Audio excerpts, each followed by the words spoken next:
Hello, everybody. Welcome back to another week of the Unstoppable Dad Project. Thanks once again for taking some time out of your week to have a listen to us. It is the end of March in 2022, and I just want to thank you all once again for listening. I had a look at our stats over the course of this week as I was doing some prep for this week's episode, and we went over 10,000 downloads. So I'm pretty blown away by that. When I started this thing 12 months ago, I kind of expected it would take a little while to get some traction. I didn't expect it to kind of get to the numbers that it's got to in the time that it has. So that's thanks to you. That's thanks to you guys sharing it around, hopefully finding some value out of what I am doing here. And once again, just thanks for listening. Thanks for the support. Thanks for the messages of support. Thank you for the feedback. Thank you for the questions that you send through. Thank you for all of it. So onwards and upwards. I'm pretty stoked to continue to do this. And hopefully with your feedback and with your help, we can continue to grow this thing. So just before I get started, make sure that you have liked and subscribed on all the channels. That helps us obviously get out to more people who might not be listening at the moment.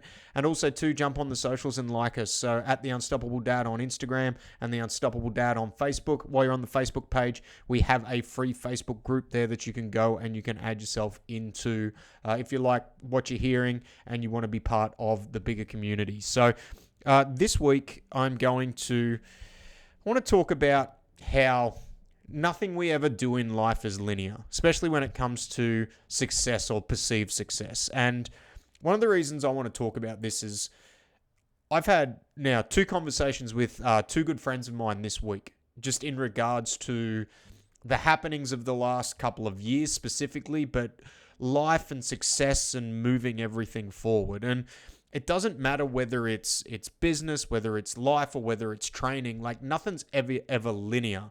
And if you're not sure what I mean by linear, it means that nothing ever moves in a straight line. So usually what happens, let's take training for an example, is that it will go up a little bit and then it's going to come down. And then it's going to go up a little bit more and then it's going to come down. If you're watching the video version of this, you'll see me moving my hands in a way where even though we're getting those ebbs and flows, the overall trend of everything is moving its way up. And really, when it comes to giving yourself daily actions, habits, and behaviors that you want to do in order to succeed in whatever it is that you want to do, you want to make sure that the overall trend is moving up, because it's not ever going to be linear, and it can sometimes feel like that we're not getting anywhere. It can also sometimes feel like that we're always in a cycle where we're moving backwards. And I know, especially over the last couple of years, with all the tumultuous shit that's been happening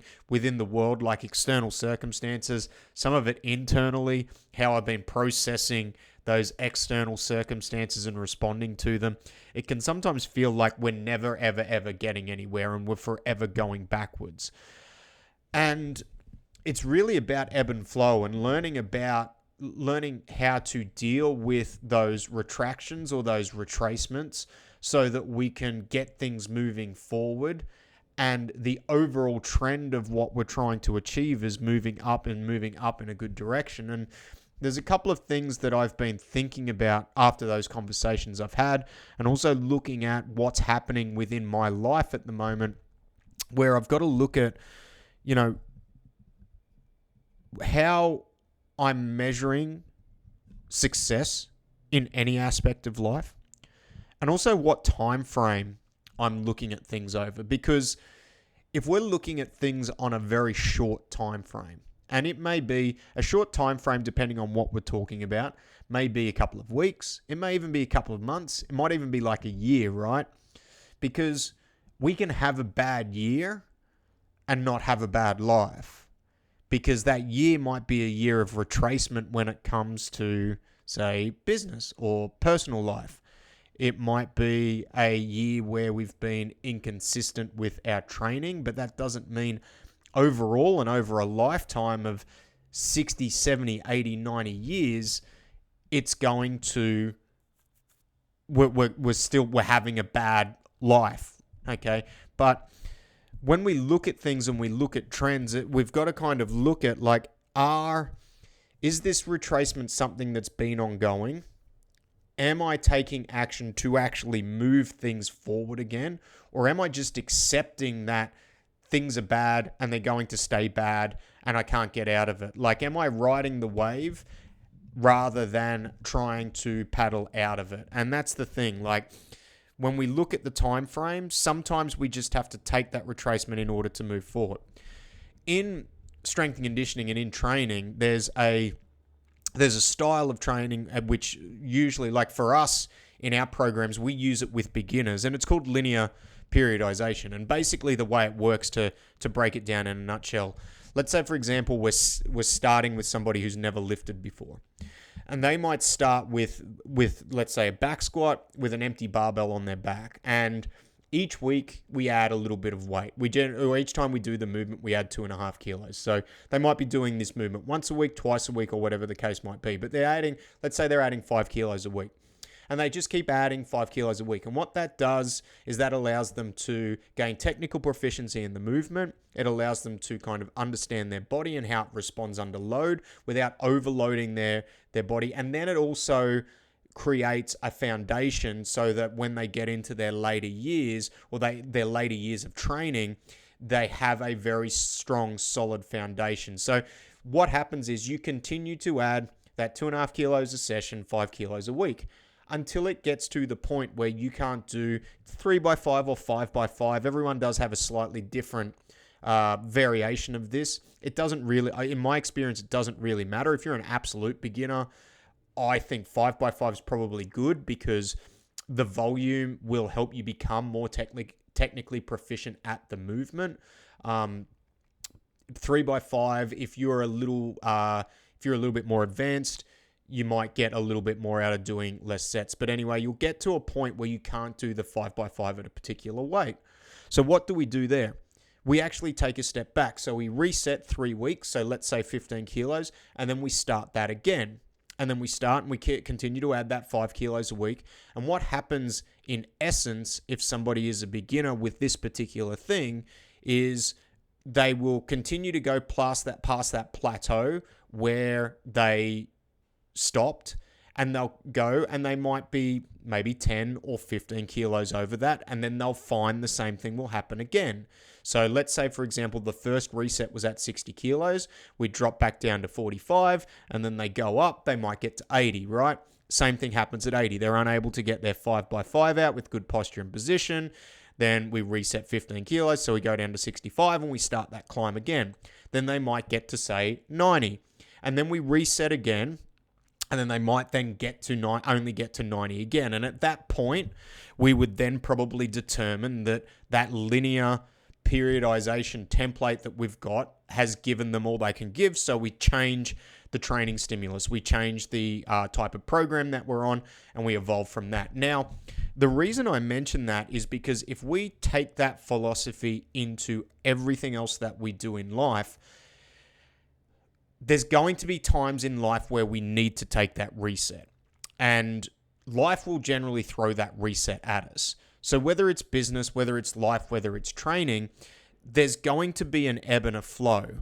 And if we use the example of that linear periodization, let's say, for example, if we don't take the reset, so then we just keep trying to get that 60 kilos over and over and over again, what's probably going to happen is you're probably going to wind yourself up into some trouble, or you're going to get very mentally fatigued with training, because all you are doing is you are just reinforcing failure rather than reinforcing the fact that you can do this movement and you can continue to move it forward. So with that, what we're looking at is we're literally looking at, in order to move this movement forward, all I need to do is continue to do the movement. And then when I get to a point where I'm unable to progress any further, I'm going to take a step back, and then I'm going to keep going up. So even in a linear progression, there is still a regression in order to move forward. And these are the conversations that I've had with my two friends over the last week, is the fact that, like, right now, I personally, and they have as well, feel like we've just been moving backwards for a very, very long period of time. And then if we take a step back and we zoom out and we look at a longer period, so not even just the last 18 months or 2 years, but we look at over the last 10 years or 5 years, we can actually see that even though we're in a dip at the moment, the overall trend is moving up. And then this got me for reflecting a little bit. All right, so if the overall trend is moving up, what have I been doing in order to keep that moving forward? And to be fair, the last little while, I've probably been a little bit stagnant with some of the efforts that I've been putting in and the actions I've been putting in to move things forward.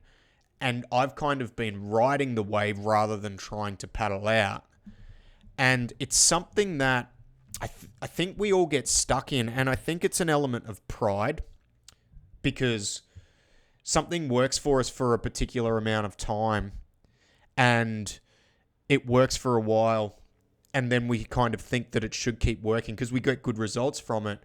But then what we don't do when things start going bad is we think that we've just got to, like stubbornly, we've just got to keep working and we've just got to keep grinding, and we don't make the decision to change early enough, and that can cause us some issue because, like what I was talking about with that linear periodization, we think that because we've been taking the same approach, it should continue to work. And instead of just taking that slight reset and maybe taking an L or two here and there, we're too proud to kind of let some things go in order to help us move forward. So looking at our progression in business, in life, in training on a longer period, and understanding that nothing is ever really going to be linear, like we actually have to take a step back, we have to take a dip in order to move up. And then also understanding and looking at, if we are in a dip, how long do we stay in that before we have to actually change our approach in order to get us moving forward? Because that's a hard one, because sometimes it's just a bad period and it's just a bad couple of weeks. And if we keep taking the same action, we may be able to, things are going to start to work out. Because if it's prolonged, and that dip's prolonged, even though the overall trend over a very long period may still be up, there is an element of mental fatigue where you can only continue to move backwards for so long before you start to feel completely defeated. And then when you start to enter that the defeatist mindset, you stop taking actions because you become uninspired, you become unmotivated to do those things. And yes, you can go down the rabbit hole of, motivation's fleeting and you need to rely on discipline. But if you're winning and if you're moving forward, it becomes a lot easier to stay inspired and stay motivated and stay disciplined. So there's a juxtaposition here where we have to understand that there's an ebb and flow in everything and nothing's ever going to be linear. But what we want to aim for is for the overall trend to be going up, and the overall trend over a long period of time. But we also don't want to get caught in this place where we are constantly moving backwards and we're being too stubborn to change due to our pride, due to our ego, or whatever that case might be. And as men, and personally, after these conversations that I've had this week, it's something that's forced me to really look hard on the actions that I've been taking, even though I have felt like I've moving backwards. And yes, we have been moving up, but it's been at a very, very slow rate. It sometimes means that I need to take a step back and we need to actually make a change. So we need to do that forced reset for ourselves so that we can continue to move forward. And then when you've gotten all you can out of that linear progression program, use that literally or metaphorically, it's time to change the approach. So a little bit of a riff there for 15 minutes on moving forward, trying to keep yourself moving forward.